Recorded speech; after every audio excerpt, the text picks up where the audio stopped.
പിഴവുകളെ പറ്റിയും അത് ഇനിയും ഭരണത്തിലിരുന്നാൽ അത് കുഴപ്പമാകും എന്നുള്ളത് പാർട്ടിയോട് സ്നേഹമുള്ളത് കൊണ്ട് വരുന്ന ഒരു പ്രതികരണമായിട്ടാണ് ഞാൻ മനസ്സിലാക്കുന്നത്. മാത്രമല്ല പാർട്ടി തന്നെ ഇപ്പോൾ വിലയിരുത്തൽ നടത്തുന്നു. ഇപ്പോൾ ഗൃഹസന്ദർശനങ്ങൾ കുറഞ്ഞു, അല്ലെ, ദളിത് വിഭാഗങ്ങളിലേക്ക് കൂടുതൽ അടുത്തിട്ടില്ല, അതൊരു പ്രശ്നമാണ് എന്ന അടക്കമുള്ള വിവരങ്ങൾ ഇപ്പോൾ പുറത്തേക്ക് വരുന്നുണ്ട്. അപ്പോൾ അങ്ങനെയുള്ള പിഴവുകൾ ഈ തുടർഭരണത്തിലാണ് സംഭവിച്ചിരിക്കുന്നത്. സ്മൃതി, ഇത് നിങ്ങളെ പോലുള്ളവർക്ക് എന്തെങ്കിലും ഒരു കഷണം കിട്ടുമ്പോൾ ഒരു അത്ഭുതമായിട്ട് തോന്നുന്നതാണ്.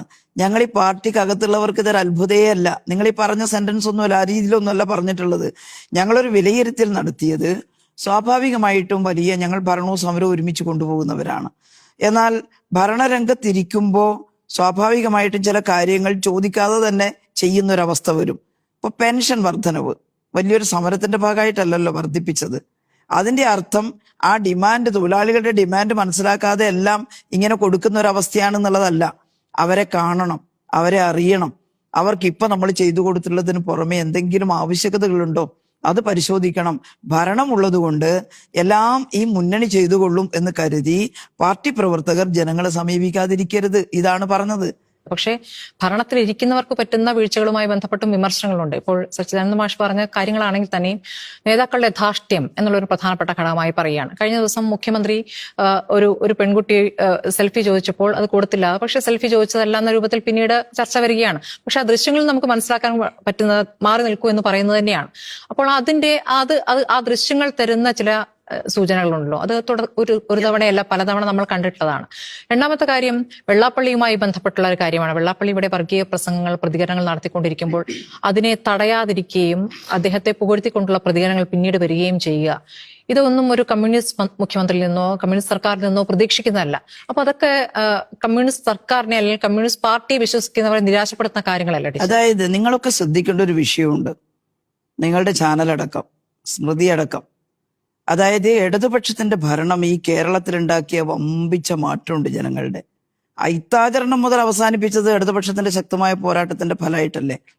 നമ്മൾ ആ ഭൂപരിഷ്കരണവും അത് സ്റ്റേ ഓഫ് എവിക്ഷൻ ഓർഡിനൻസ് ഒന്നും അന്ന് കൊണ്ടുവന്നിരുന്നില്ലെങ്കിൽ ഉത്തരേന്ത്യയെ പോലെ ഇന്നും സവർണരുടെയും സമ്പന്നരുടെയും കയ്യിലായിരിക്കുമായിരുന്നില്ലേ കേരളത്തിലെ ഭൂമി. കേരളത്തിലെ ഇടതുപക്ഷത്തെ എകഴ്ത്താൻ ഒരു ചെറിയ സാധനം കിട്ടുമെങ്കിൽ അത് പർവ്വതീകരിച്ച് നിങ്ങൾ ഇടതുപക്ഷ നേതാക്കന്മാരെ സ്വഭാവദൂഷ്യമുള്ളവരാക്കുന്നു, ഗൗരവക്കാരാക്കുന്നു, മാറ്റുന്നു. കേട്ടില്ലേ എന്താ ഒരു പെരുമാറ്റം? മുഖ്യമന്ത്രി എന്താ ചെയ്തത്? നമ്മൾ പറയേണ്ടത് ഈ മാറ്റങ്ങൾ മുഴുവൻ ഉണ്ടാക്കുന്നതിന് തല്ലുകൊണ്ട് പോരാട്ടം നടത്തിയ ഒരാളാ കേരളത്തിന്റെ മുഖ്യമന്ത്രി. തലശ്ശേരിയിൽ വർഗീയ ലഹളി ഉണ്ടായപ്പോ ഈ പിണറായി വിജയന്റെ നേതൃത്വത്തിലാണ് അവിടെ മുസ്ലിം വീടുകളിലടക്കം കയറി ചെന്ന് CITUവിന്റെ സഖാക്കളും കൂടി RSSന്റെ ആ ലഹളെ അവസാനിപ്പിച്ചിട്ട് ആളുകൾ മരിച്ചു പോകാതെ സംരക്ഷിച്ചത്. നിങ്ങൾ പറയില്ല, തലശ്ശേരിയിലെ കുടുംബങ്ങൾ പറയും. മുഖ്യമന്ത്രി എന്ന് പറയുമ്പം നല്ല തിരക്കുള്ള ആള് തന്നെയാണ്, അല്ലെ? ഏത് മുഖ്യമന്ത്രി ആയാലും തിരക്കുണ്ടാവുമല്ലോ, ഉണ്ടാവും.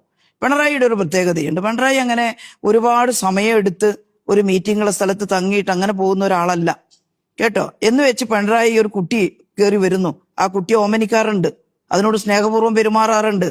എന്നാൽ കപടമായി എല്ലാവരോടും വെറുതെ ഇങ്ങനെ നടന്ന് അതിന് അദ്ദേഹത്തിന് സമയമില്ല. ആ സ്റ്റേജ് കഴിഞ്ഞാൽ അദ്ദേഹം പോകുന്നത് അടുത്തൊരു പരിപാടിക്കാണ്. അവിടെ ഈ കുട്ടി വന്ന് സംസാരിച്ചു, ചിരിക്കുന്നതാണല്ലോ നിങ്ങൾ കൊടുത്ത ഫോട്ടോയിൽ തന്നെയുള്ളത്. അപ്പൊ നിങ്ങൾ എന്തോ ഒരു കുട്ടി മാത്രമേ ചിരിക്കുന്നുള്ളൂ. അല്ലല്ല, മുഖ്യമന്ത്രി ചിരിക്കുന്ന ഒരു ഫോട്ടോ ഞാൻ കാണിച്ചു തരാം നിങ്ങൾക്ക്. ഞാൻ കണ്ടതാണ്. മുഖ്യമന്ത്രി ഇങ്ങനെ